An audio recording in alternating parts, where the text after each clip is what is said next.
Hello, I'm Mark Bassingthwaite, the Risk Manager with ALPS. Welcome to the latest episode of ALPS in Brief, the podcast that comes to you from the historic Florence Building in beautiful downtown Missoula, Montana.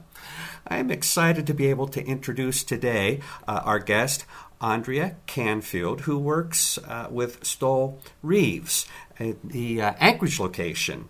And Andrea, before we jump into our topic, and the topic, by the way, this is one of a series where we're really looking at the broad issue of women in the legal profession. And so, Andrea, before we jump into this topic, can you just take a little time and fill our listeners in on who you are? You know, what don't we know? Yes, no problem. And thanks, Mark, for having me. Yes, so my name is Andrea Canfield. I am a fifth-year corporate associate at Stoel Rives. And by corporate, I do general corporate, but I specialize in mergers and acquisitions. I am in the Anchorage office, and I'm actually from Alaska. I'm from Eagle River. I went to college at Delaware State University, and then for undergrad, and then for grad school, I got my master's in business administration. And then went off to University of Virginia for law school, and then decided to come back to Alaska. So that's just a little bit about me and how I ended up here. Very good. So yeah. All right. Now I'm struck. You know, you talk about being in the corporate M&A world. Boy, that's one that I think. My first response to that. This is heavily male dominated. That would be my guess. Has that been a challenge for you? How is this working? Yeah, so I think you're right. So most of the legal industry, as you know, is male-dominated, but especially in certain practice groups, and mine in particular, a lot of the CEOs that you'll come across are men. A lot of the general counsel are men, and those are kind of my bread and butter for clients. And I think it works.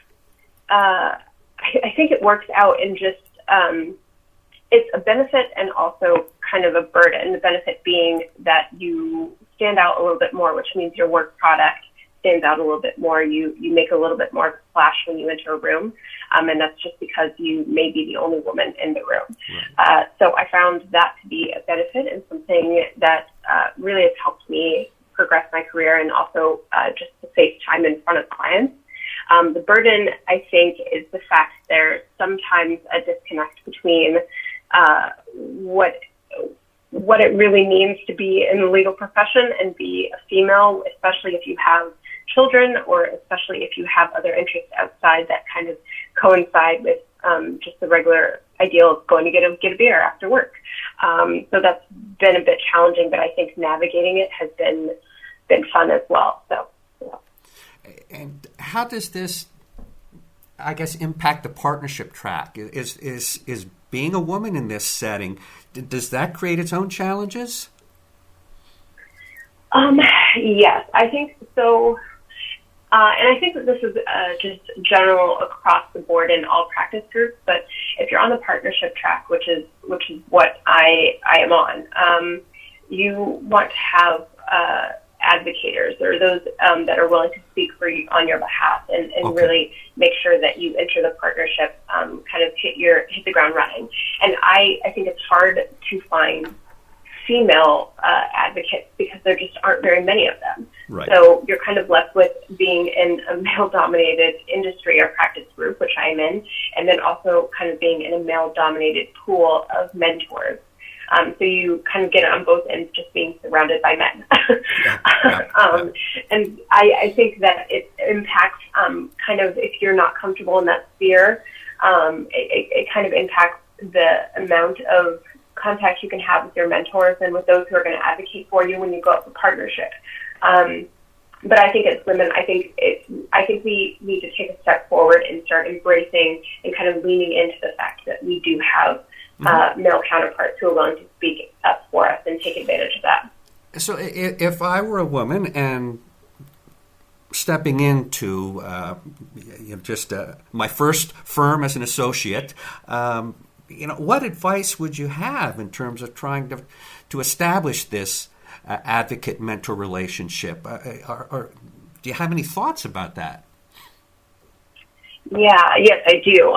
So my primary mentor is a man that's a male partner, and he is great. And I would say that what I did for starting out was really take that relationship and make sure to really just focus on it and put a lot of time and effort into flourishing it. I think that you should try as best you can if you're a junior associate to really come in and talk with your partner, one, about the fact that your partner or your mentor, one, about the fact that you kind of are on the partnership track or whatever your end goal is at the time, and talk with them continuously and take them out to lunch, take them to coffee, ask to go get a drink, or if you don't drink, to go get coffee or to go on a walk.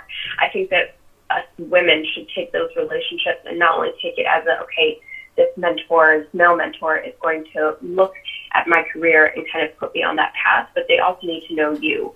So take the time to kind of know your mentor on a personal level, and don't be afraid that because they are a male that it may be taboo. I think that right now in the social climate that we're in, that's just the case. But you've got to step past that, because it really, if you can build a personal relationship with your mentor, your male mentor, you will be grateful for it in the long run. I think that is fantastic advice. As soon as you say it, it makes perfect sense, but I'm not sure I necessarily would have immediately thought of that. I tend to just think, and maybe this is because I'm male, and I suffer from that syndrome, perhaps. But you sort of think I often kid around with my wife about the difference between Mars, being the male sort of world, and Venus. And, Martians tend to be very competitive, and Venetians tend to focus more. And I think it's a very positive thing. I really am trying to support what you're saying here. But, more about relationships. So when I think about that, looking at this male-dominated world that you're in terms of colleagues, and you're sharing that many of the clients are also men, and this competitive world, and it's stereotypical a bit, but does that create problems or challenges in the sense? Do you find a need, perhaps, to work harder than your male counterparts in terms of other associates on the partnership track? Does that come into play? I'm not sure if that's a good question. I'm not sure if because I'm a female that I've had to work harder. I think that because I'm a female, I've had to work harder to let my accomplishments be known. I think females, and this is just a generalization, but I know I'm guilty of it. We take our accomplishments and think that they will speak for themselves, when in fact we should be advocates for ourselves, and we should speak up and say that we've done this great thing, or we've been a part of this great project or this great team. And a lot of times we are not the first to speak for ourselves, and we really need to take ownership of our successes and really let it be known to the world. So when we do come up for partnership or for promotion, or at the end of the year for bonuses or reviews, we shouldn't be shy about saying, this is the things that I've been doing over the year, and I'm doing great. I'm kicking butt, and I've had to really own that as I've gotten more senior in my practice. And I think men just inherently do it a little bit easier, and I'm not really sure. I think that it has benefited them, and I think now as women we need to start doing the same.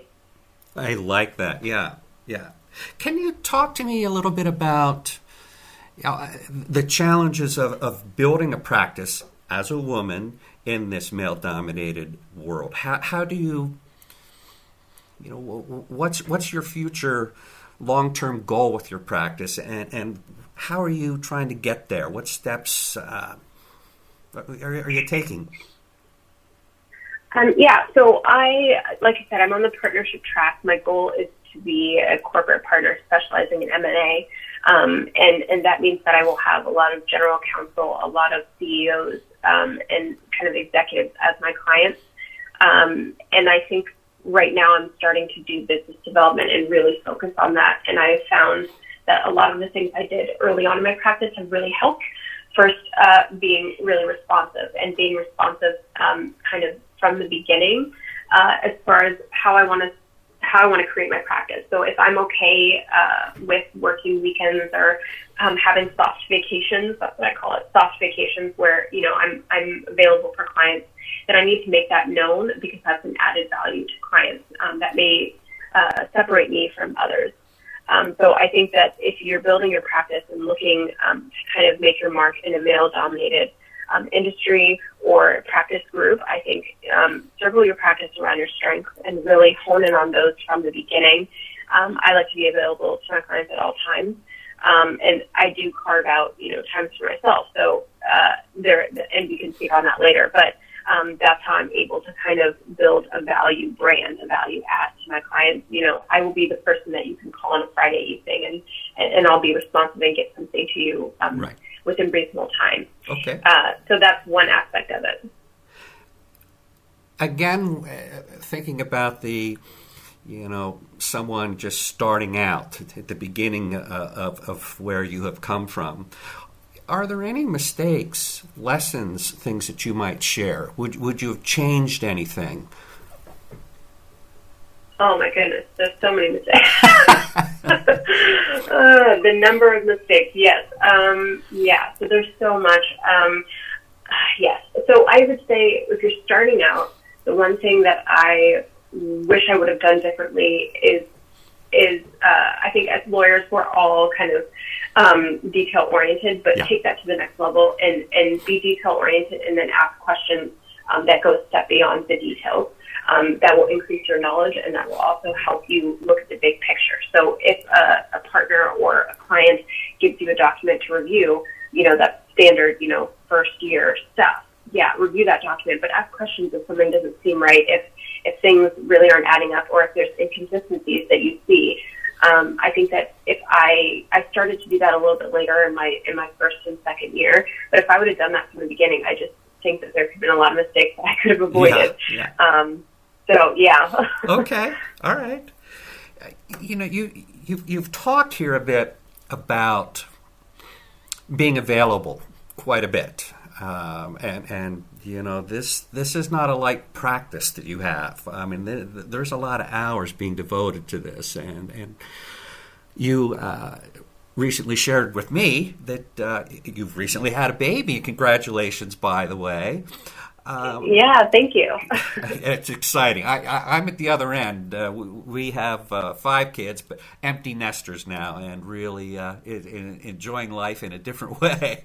But I love the time with the kids. But I start to think about, okay, so you have a new baby. How are you managing sort of to make this personal life work? Yeah, good question. So 2 things. I outsource as much as I can, and I'm also finding I work at odd times. And so for women who are just starting out and maybe thinking about having a baby, I would suggest finding a firm or partners or colleagues that really value you getting your work done by any means necessary, so you don't have to necessarily just be in the chair. You can work from home if you need to, or you can work a little bit later into the night. So I take the early hours. So I work very early in the morning and then fairly late at night after the baby goes to sleep to kind of get in extra hours and get other things done. And as far as outsourcing, I tend to believe that if I have, certain hours in the day over the weekend, and some of them have to be spent to work, and then others are just spending with my husband and I, then, I'd rather spend the rest excess with my baby than cleaning dishes or doing laundry. So I try to outsource as much as I can. Okay. And I realize that that's very privileged. You're privileged and able to do that. And those who can't, I would say, then do as minimal as you can. Let the dishes pile up and focus on your baby for those times, and you'll get them done when you can. But that's kind of how I make it work. I like that. Okay. A final question that I have for you, and it I think to some degree, it relates to here what we're still talking about in terms of, how do you make this thing work? But wellness is a huge issue in our profession, and in terms of just, I'm moving away from trying to talk about balance, finding balance between your professional life and your personal life, and I have found that isn't real helpful, and I like how the profession is moving toward really focusing on wellness as a preventative way. I mean, if we aren't well in our life in general, living a healthy personal life, healthy professional life, that can create some problems. Thinking about wellness, what other thoughts do you have? I mean, in terms of making this work, I'd just be curious. Yeah, no, great question. I'm glad you brought that up because I think we don't put enough emphasis on it. So I go to the gym or do some physical activity every day at lunch, unless I have a closing or something that's just pressing. So I go to the gym and I go for a run, or I'll lift weights, or I'll go for a walk. And it's another way, just a side point, that you could bring in business development by calling your clients and saying, hey, you want to go for a walk at lunch, or calling another legal friend, and you can kind of continue your business development while also getting a little bit of fresh air and getting, some exercise in. So I tend to believe that if I have to work 12 hours in a day, I will still find an hour to go to the gym, because it just gives you that release and that breath, and you kind of feel like you're not just working all the time, that you're also kind of enjoying life and kind of getting yourself active. I find that it really will change your perspective. So I'm a very big proponent of that, of exercise. I also am a really big proponent of taking the time to separate yourself and do some happy things, even if it's not just with your family. I try to spend a lot of time with my family, but if it makes me very, very happy to knit, I've joined a knitting group. I love and it. that is also like a little bit of wellness. Yes. So I really love to read. So like join a book club, and it could only be like once a month or twice a month, but that time you'll definitely, like, if you commit to it, you will find that you are just so much more centered. And as far as like work-life balance, I always call it a kind of a blend, a work-life blend. Sometimes you're really just trying to blend everything together and make it really, really smooth. And it's not always smooth, but it will work. So, yep, that's my idea on that. Well, Andrea, it's been wonderful having some time to get to know you and chat here a little bit. I want to thank you for honoring me and giving us a little bit of time here. Before I let you go, do you have any final thoughts that you would like to share with our listeners? Yeah.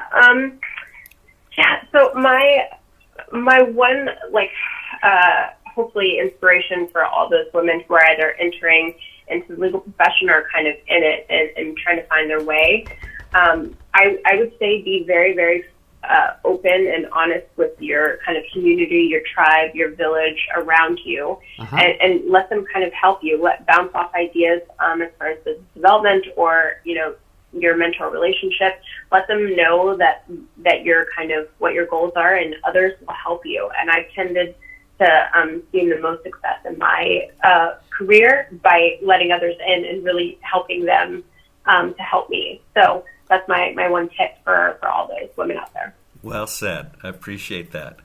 All right. Well, for those of you listening, I hope you found something of interest and appreciate your taking the time to listen in with us.